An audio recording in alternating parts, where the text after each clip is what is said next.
বন্ধুরা, তোমরা সবাই কেমন আছো? আশা করি তোমরা সবাই খুব ভালো আছো।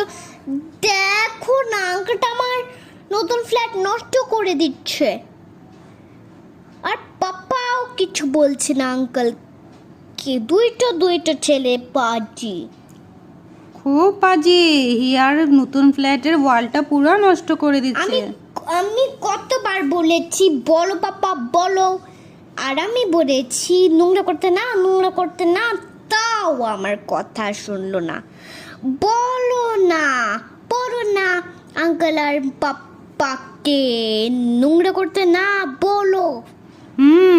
আসলে ছেলেটা ফল সিলিং এর ডিজাইন করছে, আর ও ভাবছে কি ওর ওয়ালটাকে নষ্ট করে দিচ্ছে। আমি ওকে শেখাই তো ওয়ালে কখনো আঁকাবে না, তো ওই বলছে মাম্মা দেখো আঙ্কেলটা ওয়ালটা পুরো নষ্ট করে দিচ্ছে, ব্যাড ম্যানার্স করছে। সেটাই একদম আঙ্কেলটার পিছনে, ছেলেটার পিছনেই পড়ে গেছে বেচারা। আর কিছু